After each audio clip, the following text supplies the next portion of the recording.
Sacrificios humanos. Misterios médicos. Desapariciones sin resolver.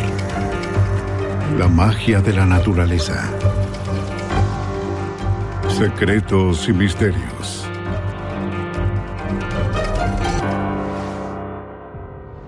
Desde los albores de la civilización, el arte tiene la capacidad de despertar nuestras emociones. Como expresión de nuestra creatividad, es considerado por algunos como el pináculo del logro humano. Los antiguos griegos creían que los artistas eran como santos videntes, poseídos por el espíritu de las musas divinas. Para los cristianos, tan solo fueron inspirados por Dios.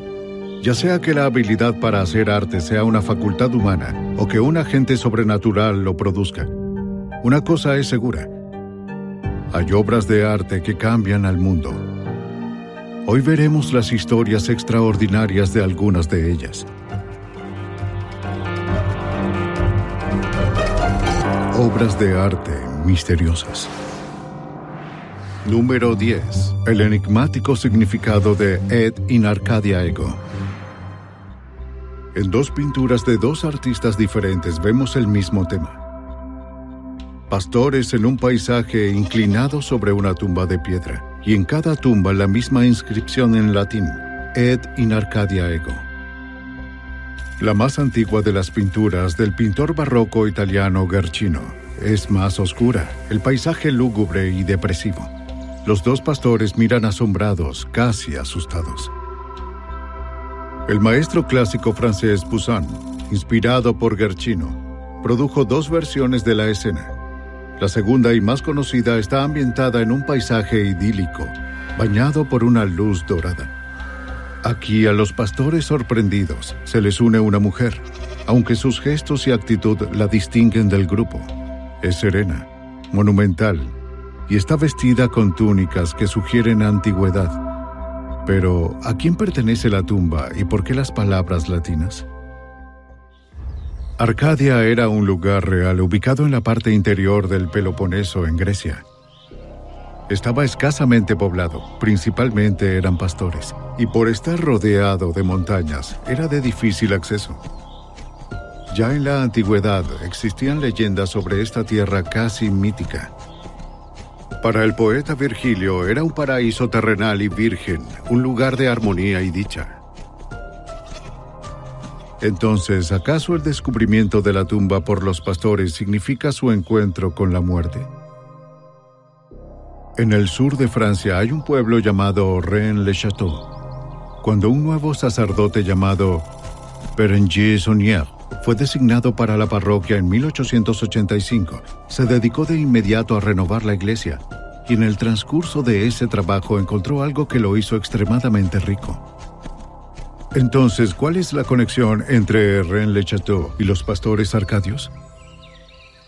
Según algunos teóricos conspirativos, Saunier en realidad halló algo importante: documentos que utilizó para chantajear a la Iglesia Católica. ¿Cuáles habrán sido estos documentos? Número 9. El laberinto de Chartres. Hace 800 años, los mejores arquitectos albañiles y escultores de la época construyeron una de las catedrales más grandes del mundo en la ciudad francesa de Chartres. Filas de imponentes columnas góticas sostienen un enorme techo abovedado, y el espacio es tan grande que apenas logra verse el altar desde la entrada principal. Las ventanas estrechas con vitrales de colores brillantes proyectaban una luz tenue y mística. Una de las características más intrigantes que tiene es el gran laberinto circular del suelo, formado por adoquines claros y oscuros. Con extraordinaria precisión, los giros y vueltas de su camino recorren toda la figura hacia el centro. Sin embargo, al acercarse al centro, el camino se aleja, para que al final termine siendo guiado de regreso al centro. El laberinto está construido siguiendo un esquema estricto, así que la salida es una imagen exacta de la entrada. Algunos creen que allí se concentran fuerzas místicas. Otros dicen que al recorrerlo se siente un flujo de energía que puede causar dolores de cabeza y náuseas. Un códice medieval guardado en una biblioteca de Múnich sugiere un vínculo con una leyenda mucho más antigua que la propia catedral, el antiguo mito del Minotauro. El Minotauro era una bestia sedienta de sangre, mitad toro, mitad hombre, que el rey de Creta mantenía preso en pasadizos laberínticos bajo su palacio. El héroe Teseo entró al laberinto y mató a la criatura. Este combate se simbolizó en el laberinto. En la Edad Media el mito se fusionó con otra historia, la de Jesucristo, quien tuvo que atravesar el infierno y derrotar a Satanás para triunfar sobre la muerte. Ese combate se recreaba ritualmente cada Pascua, cuando los sacerdotes se abrían paso solemne a través del laberinto, mientras la congregación caminaba lentamente alrededor de él. Esto simbolizaba la difusión de la luz de Cristo. Número 8. La joven de la perla. Llamada la Mona Lisa del Norte, aunque con más frecuencia la joven de la perla. Observa al espectador con una mirada de reojo casi fugaz y su boca un poco abierta, como si estuviera a punto de hablar. Su atuendo inusual ciertamente no es el que esperaríamos de Holanda en el siglo XVII. La perla que cuelga de su oreja sorprende por su tamaño. El fondo oscuro y misterioso. Es una imagen sencilla y simple, casi ingenua. Aún así, nos da curiosidad saber quién era esta joven. ¿Qué estaba pensando? ¿Cuál era su relación con el pintor? El pintor fue Vermeer van Delft, un hombre del que sabemos apenas un poco más que de la propia joven. Nunca abandonó su ciudad natal de Delft, Holanda. Y no tenemos idea de qué maestro aprendió el extraordinario dominio de su arte, si es que lo tuvo. De las 34 pinturas bien preservadas que sobreviven, ninguna está firmada ni fechada. Este tipo de examen nos dice cómo Vermeer dio vida a la joven a partir de las capas aplicadas al lienzo, las capas de base, las de pintura, las traslúcidas y el barnizado. Con estas técnicas que en realidad no tocan la pintura, podemos indagar más sobre lo que hay bajo la superficie. Incluso el estilo de Vermeer genera dudas. Si bien las obras de otros pintores de la Edad de Oro suelen estar repletas de detalladas decoraciones, Vermeer eligió representar escenas de entornos domésticos ordinarios. Los interiores son realistas y austeros. Las pinturas son oníricas y misteriosas. Colores vivos, líneas suaves, con magistral uso de la luz y la sombra. Algunos expertos piensan que utilizó lo que se conoce como cámara oscura, predecesora de la cámara moderna, que proyectaba siluetas sobre una superficie clara. Las figuras de las pinturas de Vermeer suelen ser miembros de su familia. Quizás la joven de la perla sería su hija mayor, María, lo que explicaría la naturaleza íntima de la pintura. Como señaló un crítico, solo un padre pudo pintarla así. Aunque hay un detalle que no respalda esta teoría, los expertos ubican la pintura entre 1665 y 1667, cuando María tendría alrededor de 12 años, pero la misteriosa mujer de la pintura en realidad es mayor. Lo cierto es que vemos a una joven de rasgos similares en otros cuadros de Vermeer, y lo mismo ocurre con el famoso pendiente. Cualquiera que sea la verdad, Vermeer logró despertar en los amantes, críticos y expertos del arte un ardiente deseo de saber más sobre esta joven. Sin embargo, a pesar de sus esfuerzos, la Mona Lisa del Norte no parece tener prisa por revelar su secreto. Número 7. El amor y la traición de Vali Noizil. Él fue un bohemio cuyas pinturas eran muy atrevidas. Ella era una pobre chica de pueblo que tuvo una vida difícil, pero el coraje y el ingenio para sobrevivir. Egon Schiele y Walburga Noizil, apodada Vali. Es probable que fueran presentados en 1911 por el pintor vienés de Art Nouveau, Gustav Klimt, ídolo de Egon. Quizás se conocieron por casualidad cuando Schiele buscaba modelos para sus desnudos. Fue el inicio de una relación de 4 años, marcada por notorios escándalos, y de la historia de un retrato en particular. El tema favorito de Schiele era la desnudez, brutal, sin adornos y obscena.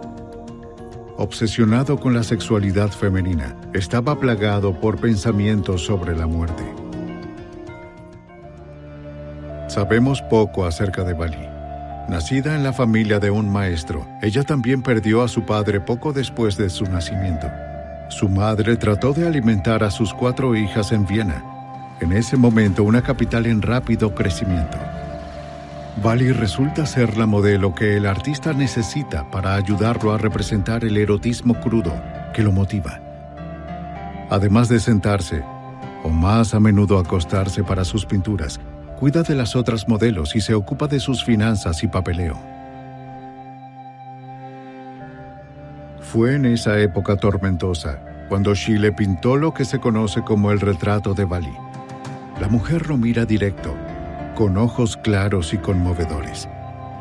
Es una pintura que para algunos marca una transición en la obra del artista, de lo erótico a lo psicológico, el punto en el que el joven talentoso se convierte en maestro. Un día de 1915, en un café vienés, Schiele anuncia repentinamente su matrimonio con Edith Harms, joven de buena familia. Sin embargo, tiene el descaro de sugerirle a Vali que continúen tomando vacaciones juntos todos los años. Ella obviamente se niega y se aleja sin llorar. ¿Qué sucedió? ¿De repente decidió que su pareja y musa ya no eran buenas para él? ¿Se vio tentado por la perspectiva de un mejor puesto en la sociedad vienesa? Al iniciar la Primera Guerra Mundial, Vali, que se había convertido en enfermera, fue a ayudar en Dalmacia. Allí, en un hospital de campaña, murió de escarlatina. Egon, que esperaba un hijo de su esposa embarazada en Viena, murió apenas un año después de la gripe española. Con un lúgubre lienzo, la muerte y la doncella, ¿estará rindiendo su último tributo a Vali? Número 6. Estudiar a la luz de las velas. Los secretos y misterios no solo se encuentran en las obras de arte antiguas. Algunas obras más modernas plantean tantas preguntas y misterios como los clásicos. Una de ellas es uno de los autorretratos de Vincent van Gogh. En esta pintura, a la conocida imagen del pelirrojo de rostro sombrío, le falta al menos un tercio para estar terminada. En cambio, en la parte inferior del lienzo vemos un dibujo a tinta, quizás una figura del teatro kabuki japonés. Sabemos que Van Gogh admiraba el arte japonés, pero por lo demás la figura no tiene conexión alguna con el resto de la imagen. Museo Van Gogh. El mayor misterio que rodea a esta pintura es su autoría. ¿La pintó el famoso impresionista o es falsa? Después de más de 70 años, los expertos aún no se ponen de acuerdo. Después de la Segunda Guerra Mundial, en 1947, el conocido comerciante de arte estadounidense Rive Lewandal recorría la campiña francesa cerca de París. Al notar que uno de los neumáticos de su auto perdía aire, se detuvo en un bistró al borde de la carretera para pedir ayuda. En el interior notó una pintura polvorienta colgada en la pared y de inmediato la reconoció como obra de Vincent van Gogh. El holandés experto en arte, Jacob Bart de la File, emitió un certificado de autenticidad que llevó a la venta de la pintura al rico coleccionista estadounidense William Goetz, productor de cine y uno de los fundadores de 20th Century Fox, por la suma de $50,000.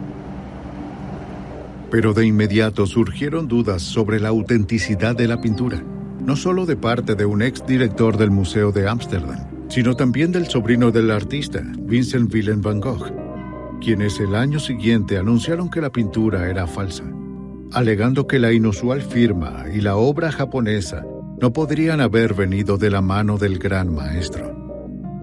Aunque todos los actores de ese drama fallecieron hace tiempo, la disputa sobre la autenticidad de la pintura no se ha resuelto.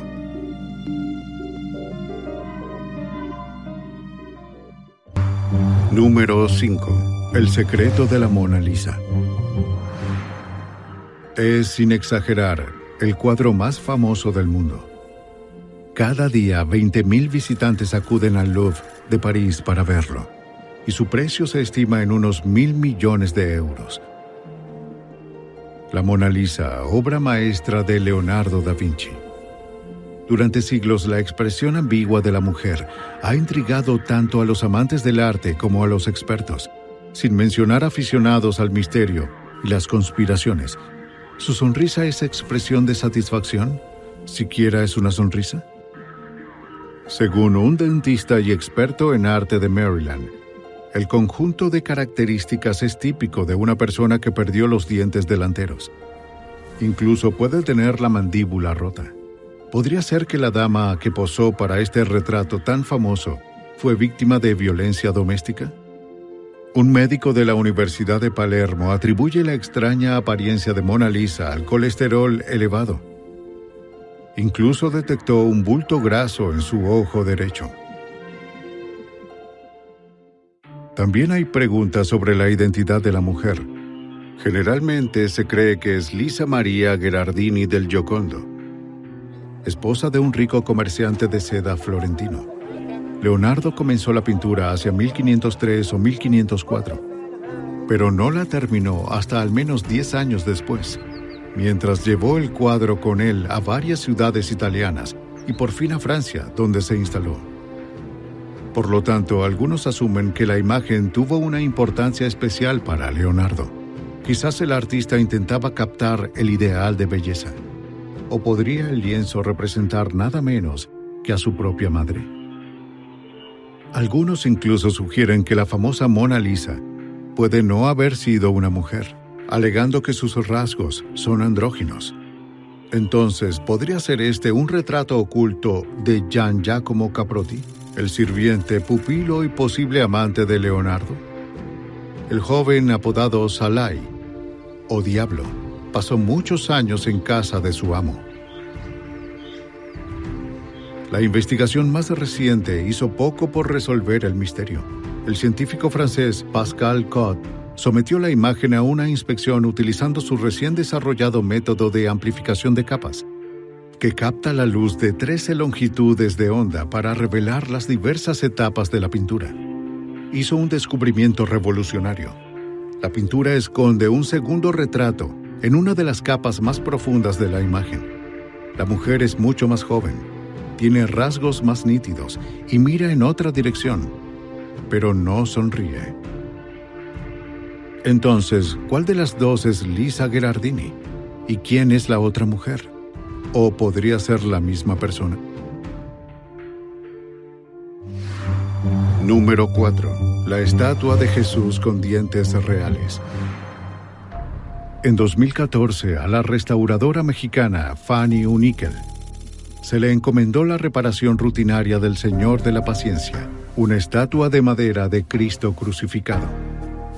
Cuando los miembros de su equipo vieron las imágenes de rayos X de la cabeza de Jesús, apenas podían creer lo que vieron. Tenía dientes humanos en la boca. Aunque tenían 300 años, se habían conservado en excelentes condiciones, con raíces incluidas. ¿A quién pertenecieron? ¿Cómo es que no se deterioraron con el tiempo? Y antes que nada, ¿por qué los pusieron allí? La estatua proviene de una iglesia en San Bartolo Cuautlalpan, cerca de la Ciudad de México. Se sabe que fue tallado hace unos 3 siglos, pero no quién lo hizo. Una vez al año, en Semana Santa, la estatua se saca de la iglesia y se lleva por el pueblo en una procesión ceremonial que conmemora los últimos días de Jesús. La mera visión de la estatua despierta emociones extraordinarias en la gente. La cabeza ligeramente inclinada a la derecha, la boca abierta como sintiendo dolor, expresión de tormento en el rostro, las palmas ensangrentadas, sangre que fluye por la nariz, la boca y las heridas abiertas. Describe el sufrimiento de manera muy realista. ¿Por qué tenía que ser aún más real que eso? ¿Quién fue el propietario original de esos dientes? Tal vez continúe siendo un misterio. El Señor de la Paciencia es demasiado valioso para que los científicos lo desmantelen. por lo que ni siquiera sabremos si fue un hombre o una mujer, una persona o varias. ¿Los dientes fueron donados por gratitud, vendidos por dinero o extraídos de un cadáver? ¿Algún día la estatua revelará su secreto? Número 3. La tempestad de Giorgione. Pocas pinturas en la historia han sido tan discutidas por los expertos como La tempestad, del maestro renacentista veneciano Giorgione. Siendo quizás la primera pintura de paisaje en Europa, sus cualidades artísticas son indiscutibles. La composición es sorprendente, los tonos de color tan sutiles que no hay una transición clara entre ellos, y la escena es en extremo dinámica. Pero, ¿qué vemos realmente? ¿Es una escena religiosa, una historia de mitología o la fantasía de un pintor? La joven que amamanta a su hijo en esa postura extraña e incómoda representa a la Virgen María. Muchos expertos en arte descartan la idea. La desnudez y la postura de la joven son muy diferentes a la forma en que se representaba a los santos. ¿Y quién es el joven que viste extravagante y la mira desde el otro lado del arroyo, como un extraño de paso? Aunque a menudo se piensa que es un soldado o un pastor, no parece ninguno de los dos. ¿Sería el propio artista? ¿Y qué son las edificaciones del fondo? De nuevo las opiniones varían. ¿Venecia, paraíso o un lugar imaginario de la antigüedad? En la pintura también podemos ver varios símbolos que añaden intriga en lugar de respuestas. Si miran de cerca las paredes de las casas, pueden distinguir algunos personajes heráldicos, el león de San Marcos y 4 ruedas de madera. Ese escudo de armas perteneció a la entonces poderosa familia Carrara de Padua, ciudad que quedó bajo el dominio veneciano 100 años antes de que Giorgione posara el pincel sobre el lienzo. Entonces, ¿era esta una imagen política? El pintor advertía a sus compatriotas sobre el peligro de oponerse al Papa, la controversia de ese momento. En 2004, el Museo Kunsthistorisches de Viena publicó una lista de todos los estudios que habían intentado interpretar la obra. Había más de 200. 50 años después de la muerte prematura de Giorgione, el historiador de arte Giorgio Vasari escribió: «Nunca he entendido sus figuras, ni he encontrado a nadie que lo haga». Número 2. La última cena y el secreto de Leonardo. Leonardo da Vinci. El nombre de este pintor, inventor, científico, escultor, compositor, diseñador y arquitecto renacentista es sinónimo de genio, un pensador que se adelantó a su tiempo por siglos. El erudito solitario nos dejó una cantidad de estudios anatómicos, dibujos técnicos, manuscritos intrincados, bocetos y notas codificadas, y una serie de pinturas extraordinarias. Una de las más comentadas de todas esas obras maestras es un mural de la Última Cena de Cristo en el convento de Santa María delle Grazie en Milán. Capta el momento en el que Jesús le dice a sus discípulos que sabe que uno de ellos lo traicionará. Sus rostros muestran asombro y miedo. Sus gestos son vigorosos. El uso que hace el artista de la luz y la perspectiva atrae al espectador a la imagen. Pero ¿podría haber en el mural de Leonardo más que una escena de magistral ejecución? Quizás ninguna otra pintura en la historia ha dado lugar a tantas leyendas o ha traído a tanta gente una y otra vez en busca de un significado oculto. Uno de los descubrimientos más recientes fue el del experto informático Giovanni Maria Pala, quien descubrió que al reemplazar las manos de los discípulos y las hogazas de pan en la mesa con notas musicales en un pentagrama imaginario, se obtienen las notas de una melodía. Si leen la melodía de derecha a izquierda, como escribió el propio Leonardo, suena como un requiem, una misa por los muertos. Algunos teóricos conspirativos creen que Leonardo conocía un secreto que sacudiría a la iglesia cristiana hasta sus cimientos y cifró en su imagen la verdadera historia del Santo Grial. La figura con rasgos ligeramente juveniles a la derecha de Cristo afirman: No es Juan, el apóstol, sino María Magdalena. La mayoría de los expertos descartan esta teoría como pura fantasía, pero queda la pregunta: ¿por qué no hay copa de vino sobre la mesa? ¿Y por qué ni Cristo ni ninguno de sus apóstoles tienen un halo alrededor de su cabeza, un atributo esencial en todo el arte religioso de la época? Leonardo también menciona el Apocalipsis en uno de sus manuscritos. Allí predice que tomará la forma de una gran inundación causada por un aumento en el nivel del mar. Sabemos que el visionario genio italiano también previó inventos como el submarino, el avión, el paracaídas y la bicicleta. ¿Pudo haber visto mucho más? Número 1. El robo de obras de arte del Museo Isabella Stewart Gardner. Es poco después de medianoche del domingo 18 de marzo de 1990. En un lateral del Museo Isabella Stewart Gardner de Boston, se detiene un Dodge Dayton rojo. Más o menos una hora después, suena un timbre. Sorprendido, el guardia nocturno deja entrar a dos policías uniformados. Le informan que está bajo sospecha y que poseen orden de arresto.